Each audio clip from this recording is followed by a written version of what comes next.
তাহলে আমার মতো গুন্ডা মন্ত্রীর চেয়ারে বসলে চেয়ারটা অশুদ্ধ হবে। আমি দুটোকেই উচিত শিক্ষা দিতে চাই, আপনাকে আর আপনার ওই চেয়ারটাকে। শিক্ষাটা আমি তোমাকে দেব জলরতন।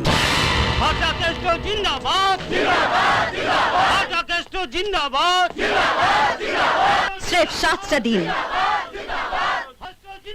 স্বরাষ্ট্রমন্ত্রীর সামনে 7 দিনের চ্যালেঞ্জ ছুড়ে দিলেন ফাটাকেষ্ট।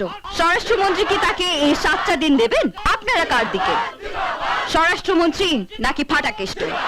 আপনাদের রায় নিতে আসছে চৈতালি রায়, খবর কলকাতা। তোরও তো কিছুই হয়নি।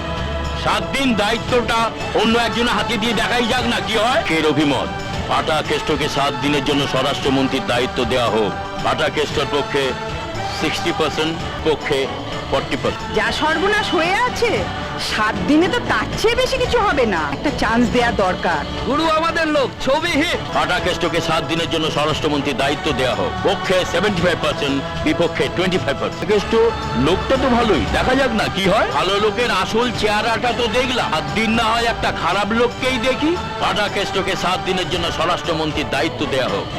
85%, বিপক্ষে 15%। স্বরাষ্ট্রমন্ত্রীর ইস্তফা চাই, স্বরাষ্ট্রমন্ত্রীর ইস্তফা চাই।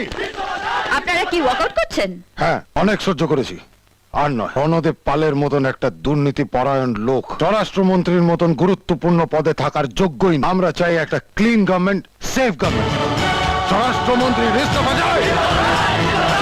বিরোধী পক্ষের দাবি ক্লিন গভর্নমেন্ট, সেফ গভর্নমেন্ট, আর সাধারণ মানুষের দাবি ফাটাকেষ্টকে 7 দিনের জন্য স্বরাষ্ট্রমন্ত্রীর দায়িত্ব দেওয়া হোক। 7 কাণ্ডের নেতা রণদেব পাল, তিনি কি বলেন? উত্তরের অপেক্ষায় চৈতালি রায়, খবর কলকাতা। কি শুরু করেছেন কি আপনারা? গুন্ডা ফাটাকেষ্টর হয়ে জনমত তৈরি করছেন? কে বলছেন?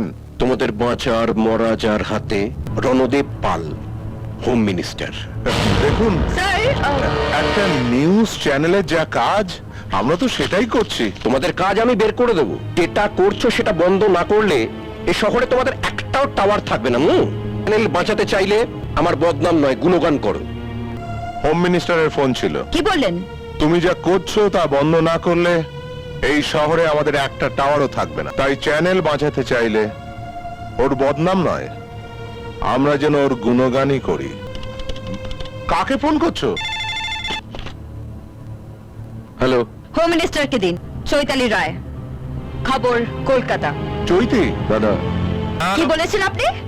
আমরা যেটা করছি সেটা যদি বন্ধ না করে এই শহরে আমাদের কোনো টাওয়ার থাকবে না। আমাদের চ্যানেল বাঁচাতে গেলে আপনার গুণগান করতে হবে। ঠিক তাই। মিস্টার হোম মিনিস্টার, এই শহরে আমাদের কোনো টাওয়ার থাকবে কি না তার ব্যাপারে না চিন্তা করে আপনার গদিটা থাকবে কি না সে ব্যাপারে বেশি চিন্তা করুন। এতে আপনারই মঙ্গল।